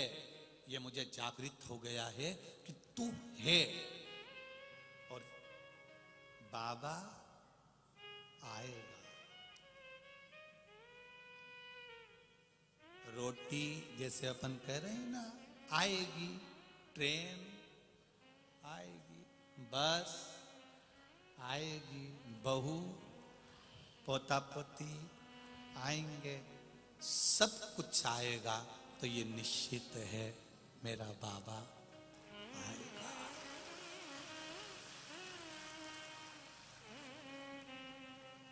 किस रूप में आता है, किस रूप में वो जन्म दे देता है, किस रूप में वो प्रकट हो जाता है, कोई भरोसा नहीं। नामदेव जी को पहचानने में महाराष्ट्र वालों ने बहुत देरी कर दी थी। संत तुकाराम को पहचानने में बहुत देरी कर दी थी। मीराबाई को पहचानने में बहुत देरी कर दी थी। रामकृष्ण परमहंस जी को पहचानने में बहुत देरी कर दी थी। कर्माबाई को पहचानने में बहुत देरी कर दी थी। नरसिंह मेहता को पहचानने में बहुत देरी कर दी थी। जिसको भगवान भेजता है, दुनिया के लोग उसको पहचानने में बहुत देर कर देते हैं। जब वो भगवान में समा जाता है, तब दुनिया के लोगों को समझ में आता है कि वो मीरा, वो कर्मा, वो नामदेव, वो तुकाराम, वो रामकृष्ण परमहंस, वो चैतन्य महाप्रभु, वो स्वामी समर्थ कोई साधारण नहीं थे। उनको पहचानने में बहुत देरी कर देते। आता है वो किसी रूप में, आकर समझाकर बताकर चला जाता। आता है वो। भगवान खुद जन्म लेकर नहीं आता, पर किसी न किसी को अपने उस भाव से किसी न किसी को वाणी से, हृदय से, चित्त से भेज देता है। उसको पहचान कर, जानकर तुम्हारे कार्य में, तुम्हारे व्यापार में कोई ना कोई ऐसा आ जाएगा जो तुम्हारे लिए कर कर चला जाए। उसको पहचानो। ना जाने किस वेश में नारायण, पहचानना मुश्किल है परमात्मा। क्यों आया, कैसे आया? नामदेव जी चले गए तब हम नामदेव जी को जान रहे हैं। संत तुकाराम चले गए जब हम संत तुकाराम जी को जान रहे हैं। नहीं तो संत तुकाराम जी को धर्म पत्नी तक अपशब्द कह देती थी। मीराबाई को उनके पति, उनके ससुर शब्दों के शब्द बांट छोड़ते थे, जहर का प्याला दे देते थे। जब चली गई तब मालूम पड़ा कि वो मीरा थी और गिरधर की थी। नामदेव चले गए तब मालूम पड़ा वो हरि विट्ठल के थे। तुकाराम चले गए तब मालूम पड़ा वो हरि विट्ठल के थे। विट्ठल खुद नहीं आता, किसी न किसी को भेज देता है जनमानस के कल्याण के लिए। हम उसको पहचान नहीं पाते, हम उसको जान नहीं पाते। किसी रूप में वो आया है, हम उसको नहीं जानते।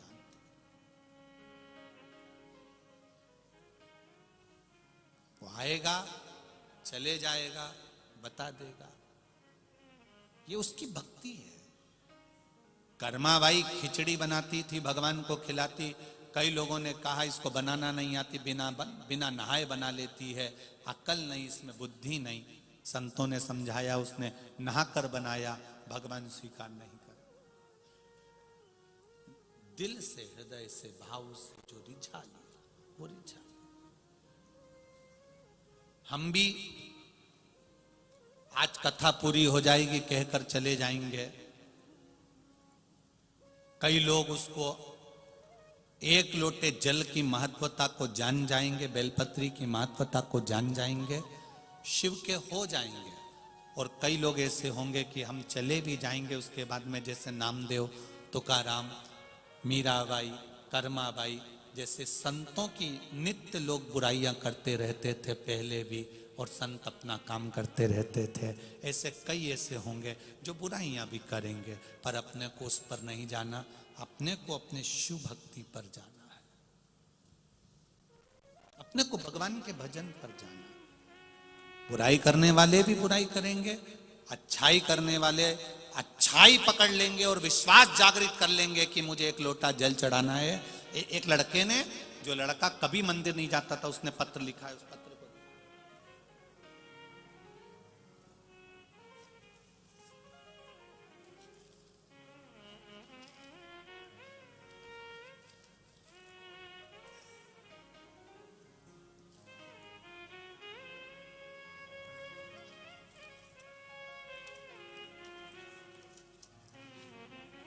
तेरी कृपा बिना न हिले,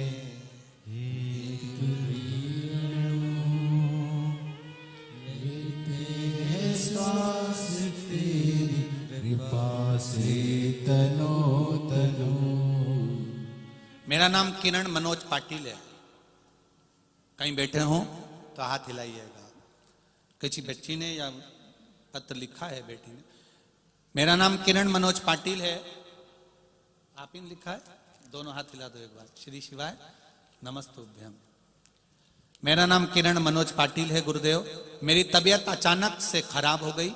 तब तबीयत खराब होने पर कारण यह था कि कहीं ना कहीं मुझे इन्फेक्शन हो गया था, और अचानक इन्फेक्शन होने के कारण बस यूरिन बंद हो गई।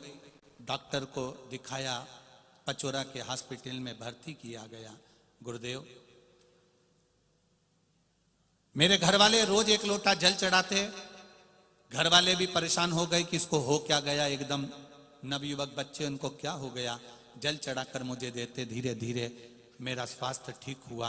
हॉस्पिटल में मेरा इलाज चलता रहा। भगवान की कृपा से मैं ठीक तो हो गया।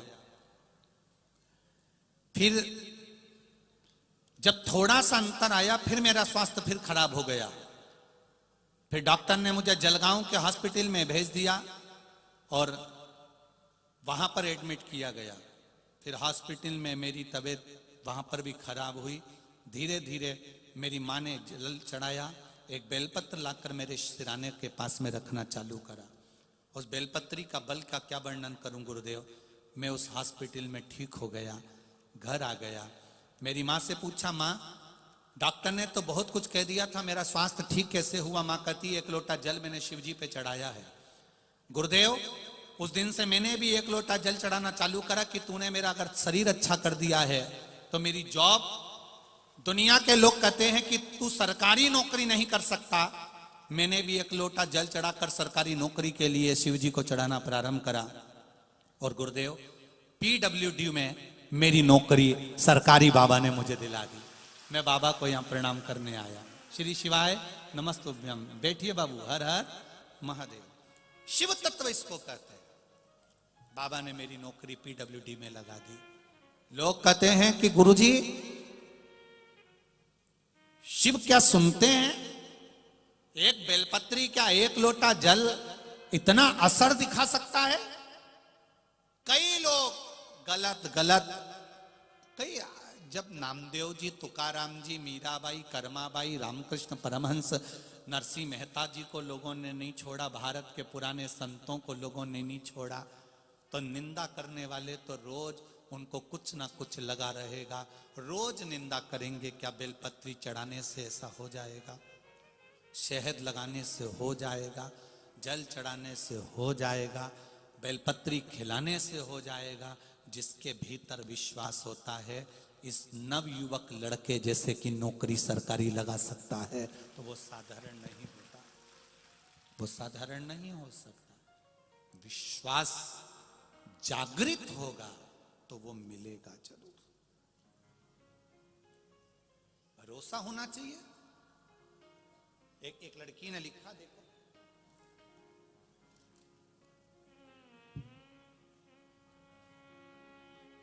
मैं कुंवारी साहिली प्रकाशा सिंह राजपूत, टीवी सेंटर औरंगाबाद महाराष्ट्र से आई हूं। कहीं बैठी हो बेटी तो हाथ हिलाइएगा। जहां कहीं बैठी हो, कहीं बैठी हो तो हाथ हिलाइए। मैं कुंवारी साहिली प्रकाश सिंह राजपूत, टीवी सेंटर औरंगाबाद महाराष्ट्र से आई हूं। मैंने फार्मेसी की डिग्री लेकर मास्टर डिग्री के लिए कॉलेज प्रवेश को लेकर बहुत चिंतित थी। मेरा फार्मेसी की डिग्री, मास्टर की डिग्री के लिए मैं कॉलेज प्रवेश के लिए बड़ी चिंतित थी। मुझे कॉलेज में एडमिशन अच्छे कॉलेज में नहीं मिल पा रहा था। बहुत परेशान हो गई। मेरी मौसी ने सुनकर मेरे आस्था चैनल पर आपकी शिव महापुराण कथा को सुनना आरंभ किया। पूरी श्रद्धा और विश्वास के साथ शिव जी के मंदिर जाकर हर दिन बेलपत्र शहद लगाकर शिव जी को चढ़ाना प्रारंभ करा। जो कॉलेज मुझे चाहिए था, मैंने बाबा से कहा, बाबा सीहोर वाला महाराज कहता है कि शहद लगाकर बेलपत्री चढ़ाने से कार्य पूर्ण होता है। मैं भी आज चढ़ा रही हूं। अगर मुझे कॉलेज मिल गया तो तेरा दरवाजा कभी नहीं छोड़ूंगी। बाबा ने ऐसी कृपा करी गुरुदेव, जिस कॉलेज को मुझे चाहिए था मेरी डिग्री भी कंप्लीट करा दी और मुझे कॉलेज भी दिलवा दिया। ये मेरा देवाधिदेव महादेव। मैं उनको प्रणाम करने आई, उनको डोक लगाने आई, उनको नमन करने आई। गुरुदेव, कॉलेज में एडमिशन हुआ, पढ़ने के लिए पैसे की जरूरत थी, वो पैसा भी नहीं था, पर बाबा ने ऐसी कृपा करी कि मेरी 1 लाख की फीस भी जमा करवा दी मेरे बाबा ने। ये शिव तत्व है, ये शंकर है, ये ओघड़ी है। करो विश्वास उस पर। लोग कहेंगे, कई लोग आएंगे तुम्हारी आस्था को, विश्वास को तोड़ने वाले। क्या होता है जल चढ़ाने से? क्या होता है बेलपत्री चढ़ाने से? क्या होता है श्री शिवाय नमस्तुभ्यम कहने से? कई लोग कहेंगे, बहुत कहेंगे, गलत गलत प्रचार करेंगे, गलत गलत शब्द कहेंगे। आग लगे बस्ती में, अपन रहो मस्ती में। अपने को नहीं सुनना, अपने को तो केवल उसका द्वार नहीं छोड़ना और शिव महापुराण की कथा नहीं छोड़ना। संभाल लेगा वो, संभाल लेगा। भजन करो। बोल बम का नारा है, बाबा एक सहारा, उसके सहारे रहिए, उसके विश्वास पर जब भरोसा दृढ़ करते जाओ। शिव कथा कहती है समय की अवस्था बड़ी बढ़ती चली जाती है और उस समय की अवस्था में कितने को तुम अच्छे लगोगे, कितनों को बुरे लगोगे, कोई नहीं कह सकता। यहां पर मेरी माताएं बैठी हैं, मेरी जीजियां बैठी हैं, मेरी आई हुन बैठी हुई हैं, उनसे निवेदन करना चाहूंगा। बचपन में बच्चा सोता है, मां को अच्छा लगता है कि नहीं लगता है? वो बच्चा बचपन में सोता हुआ अच्छा लगता है, पर वही बच्चा जब 24 साल का हो जाए, 25 साल का हो जाए, 28 साल का हो जाए, 30 साल का हो जाए, दिन भर घर में पड़ा रे, सोता रे, इसमें से कितनी मां है जिसको अच्छा लगता होगा? किसी को अच्छा लगेगा? नहीं लगेगा। बच्चा बचपन में सोता हुआ अच्छा लगता है, बचपन में सोता है तो अच्छा लगता है, पर जब समय की अवस्था बढ़ती चली जाए, उम्र बढ़ती चली जाए और वो सोएगा तो अच्छा नहीं लगेगा। समय कितना बलवान होता है, जरा सोचिए। बेटा भी तुम्हारा है, औलाद भी तुम्हारी है, पर बचपन में सोएगी तो अच्छी लगेगी, पर बड़े होकर सोएगी तो अच्छी नहीं लगेगी। उसी तरह परमात्मा कहते हैं जो समय गया जान दो, उस समय तुम सोते रहे कोई बात नहीं, नहीं मंदिर जाते थे कोई बात नहीं, शिवालय नहीं जाते थे कोई बात नहीं, पर अब तुम बड़े हो गए हो, तुमने शिव पुराण की कथा सुन ली है, तुम जाग गए हो, तो अब समय बर्बाद नहीं करना, कर्म के प्रति जागृत होना, कार्य के प्रति जागृत होना है और भगवान देवाधिदेव महादेव से प्रार्थना कर कर अपने कार्य के प्रति आगे बढ़ना है। अब सोते हुए अच्छे नहीं लगोगे, अब जागो।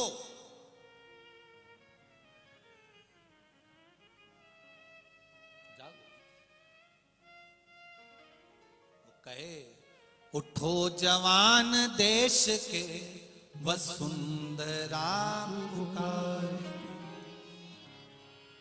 देश है पुकारता पुकारती मां भारती। ये देश आज तुम्हें पुकार रहा है, ये राष्ट्र तुम्हें पुकार रहा है, हमारा सनातन धर्म तुम्हें पुकार रहा है, और आज भी हम अगर सोते रहे तो फिर ये जीवन व्यर्थ चला जाएगा। भजन में लगाओ, कर्म में लगाओ, दुकान धंधा व्यापार व्यवसाय जो तुम्हें करना है, छोटे से छोटा काम करो, पर शर्म बिल्कुल मत करो। शर्म करोगे तो तुम आगे नहीं बढ़ सकते हो। छोटे से छोटा काम भी करो, दिल से करो, एक ना एक दिन भगवान तुम्हारा हाथ पकड़ेगा। शिव मंदिर जाओ, एक लोटा जल चढ़ाओ और अपने काम पर आगे बढ़ जाओ, बढ़ते चले जाओ। बस किसी को धोखा मत दो, किसी को विश्वासघात मत करो, और बन सके तो जिंदगी में सबका भला करते चलो। लोग कहते हैं भला करने से लोग उल्टा और जूता मार के चले जाते हैं, मारने दो ना, क्या दिक्कत। पूर्व का कोई कर्म होगा वो कट रहा होगा। आज अगर हमको कोई गाली देगा, अपशब्द कहेगा, ताने देगा, सोशल मीडिया पर, फेसबुक यूट्यूब पर आप भी पढ़ते होगे, कोई ना कोई कुछ ना कुछ बनाता ही रहता है, कुछ ना कुछ लोग डालते ही रहते हैं, ऐसा कर दिया वैसा कर दिया, ये बोल दिया वो बोल दिया। उससे हमारा पूर्व का कोई पाप होगा तो इनकी निंदा करने से वो धीरे धीरे धीरे धीरे कट रहा, वो कट रहा। संत की चादर धोने से साफ नहीं होती, जितनी संत की लोग निंदा करते करते साफ कर देते हैं। साफ नामदेव जी को लोगों ने अपशब्द कहा, तुकाराम जी को कहा, मीराबाई को, कर्मा को, रामकृष्ण परमहंस को, नरसिंह मेहता को,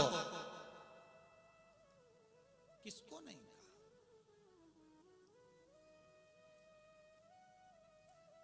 कहे कहे दुनिया। हम भगवान की भक्ति में जितने इस दिल को, इस हृदय को लगाएं, उतना सुख होगा। शिव कथा मंथन जब किया गया समुद्र का, तो उसमें गौ माता निकली और गौ माता के बाद विष निकला। उस विष को पीने वाला कोई नहीं था। कौन पिएगा वो विष? उस विष को पीने वाला कोई नहीं। जब विष को पीने वाला कोई नहीं था, तब देवाधिदेव महादेव को याद किया गया और महादेव से जाकर प्रार्थना की गई कि इस विष को आप पी लो। अमृत पीने वाला देव है और विष पीने वाला महादेव है।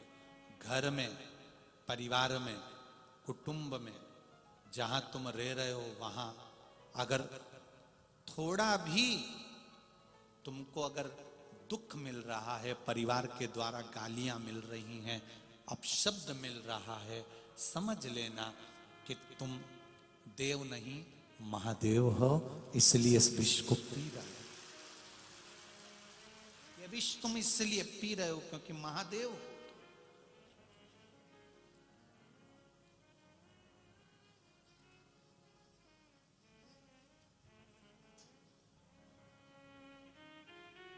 महाराज, संसार में मेरे शंकर भगवान असली रूप रखकर आते हैं तो मैया यशोदा पहचान नहीं पाती है। साधु रूप रखकर आते हैं तो पहचान नहीं पाती है। यशोदा मैया पहचानती तब है जब यशोदा जी के पास खबर जाती और यशोदा जी उनके पास हाथ दिखाने आती। तब शिव की गोद में भगवान कृष्ण को दिया जाता।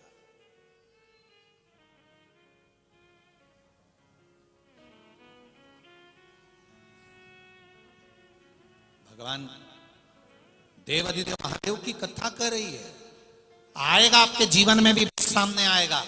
उस विष को कैसे पीना है, दुनिया के लोग क्या कहेंगे, कैसे कहेंगे,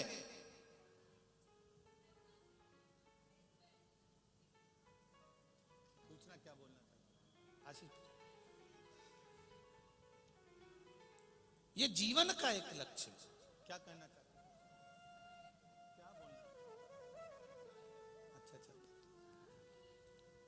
जीवन का एक लक्ष्य, जीवन का एक आनंद, जीवन का एक सुख, आनंद की ओर। और जब जीवन का एक सुख हमारे सम्मुख में होता है, विष पीने के बाद भी जब नाम होता है तो वो साधारण नहीं होता। देवताओं ने अमृत पिया, परंतु उनको कोई, आज भी लोग कहते हैं इनने अमृत पी लिया, ये देव हैं, पर उनका नाम भले ना निकले, पर मेरे महादेव का नाम आज भी आता है विष पीने के लिए, विष पीने के लिए। बाद में भगवान शिव आनंद के साथ विराजमान हुए। 12 ज्योतिर्लिंग का स्मरण कराया है। तुमरुका जी ने चंचुला देवी को सुनाया है। प्रथम सोमनाथ जी, चंद्र को काया रोग हो गया, शिव जी की आराधना करी। ये 12 ज्योतिर्लिंग की जो कथा ही हमको बता रही है कि देवता, नवग्रह, चंद्र हो, सूर्य हो, राहु हो, केतु हो, सारे ग्रह भगवान शंकर की आराधना में लगे रहते। सारे चंद्रदेव ने शिव की आराधना करी, काया का रोग ठीक हो गया। भगवान कार्तिकेय जी रुष्ट होकर चले जाते हैं, तब भगवान शंकर पार्वती जी के साथ जाकर मनाते हैं। मल्लिकार्जुन के रूप में विराजमान हुए। दूषण नाम के राक्षस को मारने के लिए भगवान 84 रूप धारण कर कर काल बनकर प्रकट होते हैं। वो महाकाल के रूप में प्रकट होते हैं, महाकाल के रूप में प्रकट होते हैं। 4 अप्रैल से 10 अप्रैल तक उज्जैन महाकाल में शिव महापुराण की कथा रहेगी। जैसी सेवा आप लोगों ने यहाँ करी वैसी सेवा वहां करते हुए कथा का लाभ लीजिएगा। उज्जैन नगरी में पधारिए। 16 फरवरी से 22 फरवरी तक रुद्राक्ष महोत्सव रहेगा। उसको आप लोग देवाधिदेव महादेव की कृपा से स्वयं शिव जी संभालेंगे और शिव जी ही करेंगे। शंकर की कथा है, शंकर भगवान को करना है, कोई दूसरे की सामर्थ्यता नहीं। एक एक ग्रुप बनाकर नवयुवक लड़के, बेटियां, बहुएं, जुवान बहन भाई एक जैसी ड्रेस में, कोई 15 लोग हैं तो अपनी एक ड्रेस बनाकर, एक कार्ड बनाकर, कोई 20 लोग हैं वो अपनी ड्रेस बनाकर सीहोर कुबेरेश्वर धाम पर 16 से 22 फरवरी तक सेवा में अवश्य पधारें और सेवा भी करें। अपनी ड्रेस का कोड बनाएं, अपना एक आनंद बनाकर कि हम बाबा की सेवा में 7 दिन उसकी, मेरे भोले तेरी नौकरी सबसे बढ़िया है सबसे खरी, जब से तेरा गुलाम हो गया तब से मेरा भी ना हो गया, वरना औकात क्या थी मेरी, सबसे बढ़िया है सबसे खरी। उसकी सेवा में लग जा।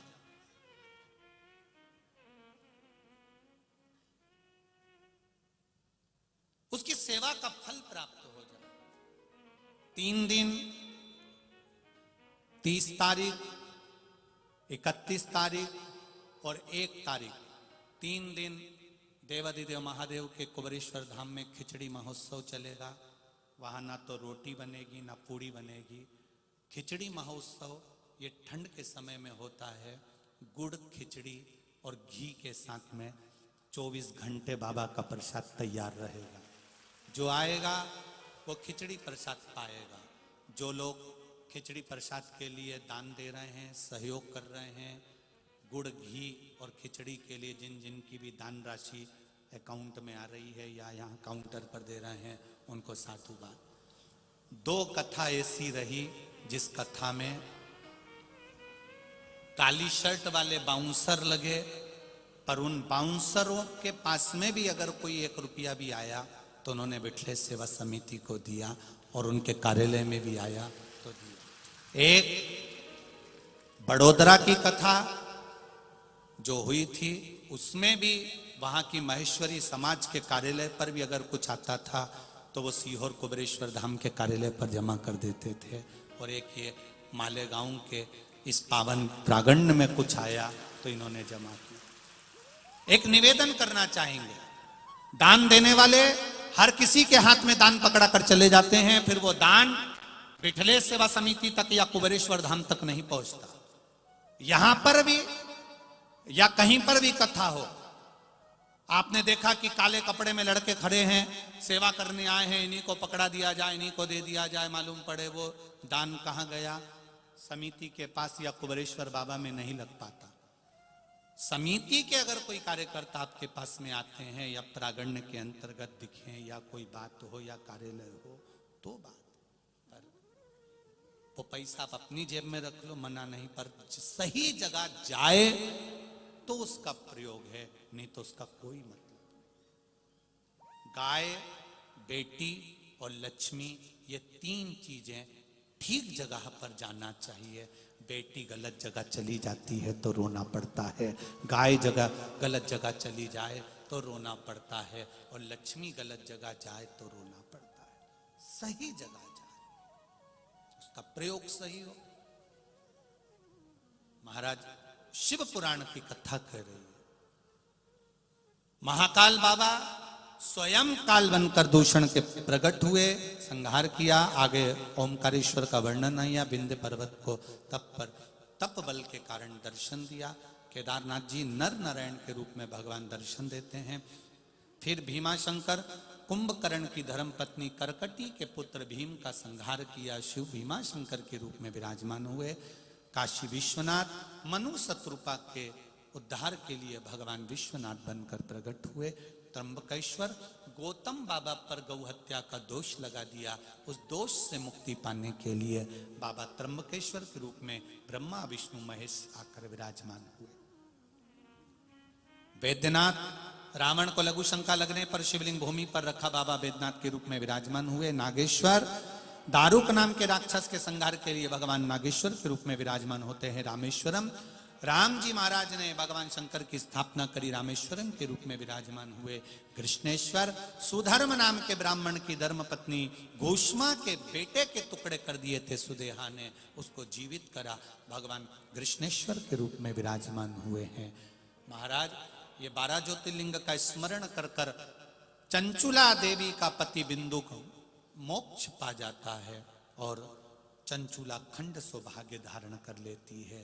ये वो शिव महापुराण की कथा है जो जिस भाव से हेतु से श्रवण करता है भगवान उसकी मनवांछित फल कामना पूर्ण करते हैं। ऐसे बाबा देवादिदेव महादेव की पावन कथा का रस स्वादन है। शिव कथा, शिव महापुराण की कथा आनंद के साथ दादा बाबू भूसे और शिव महापुराण समिति इसको दिल से कराई है। जहां हम रुके रामजीवन जी, बासु जी अग्रवाल, धन्य है उनके पिता आदरणीय स्वर्गीय श्री जगन्नाथ जी शंकर लाल जी अग्रवाल जी। कहीं पुण्याय होगी जो आपके यहाँ रुकना, आपके अन्न का भाग बाबा देवादिदेव महादेव को प्राप्त हुआ। ऐसी जीवात्मा का भगवान शिव कल्याण करे। दादा बाबू भोसे जी आपको साधुवाद देता हूं कि मंत्री होने के बाद भी इस पूरे क्षेत्र के लिए आप मंत्री कम लगते हैं और बेटे ज्यादा लगते हैं पूरे क्षेत्र के।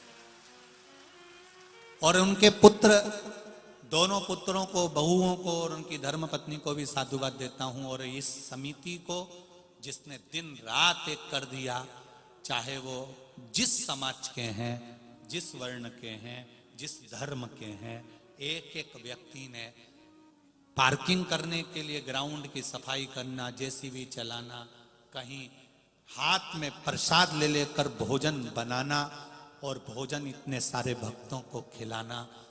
हम नाम तो नहीं जानते पर दिल से कहते हैं अगर आपने एक सेवा भी करी है, सहयोग करा है, तो मेरा बाबा झोली पसार कर इतना झोली भंडार भर कर देखा कि खाली नहीं रखे, खाली नहीं रखे।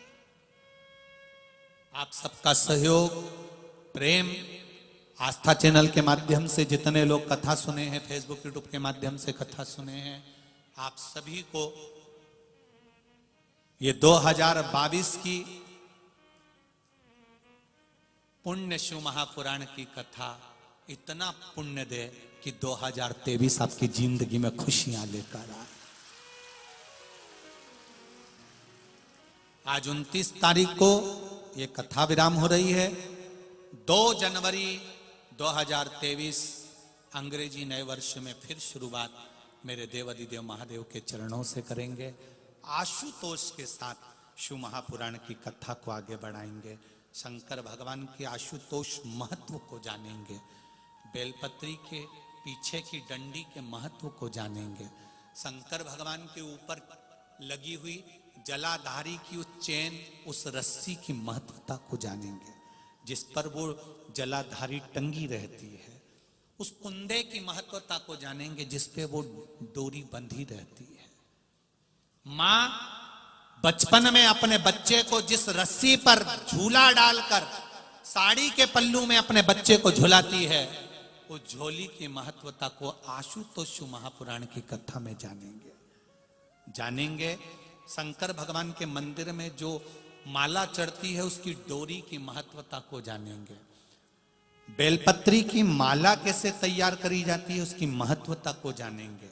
शंकर भगवान के मंदिर में चढ़ने वाली माला में सुई का प्रयोग क्यों नहीं होता, उस महत्वता को जानेंगे। आशुतोष शिव महापुराण की कथा 2 जनवरी दोपहर 1 बजे से 4 बजे तक सुनकर अपने जीवन को धन्य बनाएंगे। आप सभी श्रोता बहन भाई को नमन करते हुए आनंद के साथ लाखों की संख्या में पधारे हुए सभी शिव भक्तों को नमन करता हूं। नियम बनाना, सारी समस्या का हल आएगा। जम के बोलो जरा, कौन?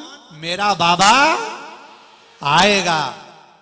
बोल बम का नारा है। कौन सा युग चल रहा है?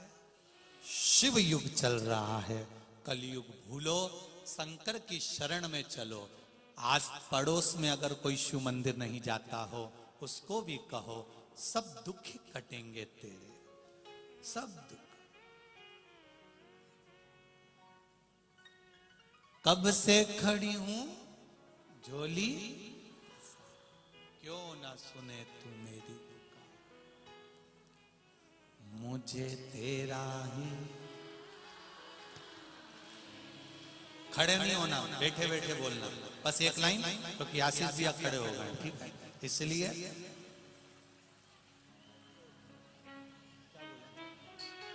केवल एक लाइन, केवल एक। मुझे तेरा ही सहारा है मेरे भोले बाबा, मुझे तेरा ही सहारा है मेरे भोले बाबा। कब से खड़े हैं झोली पसार, क्यों न सुने तू मेरी पुकार। कब से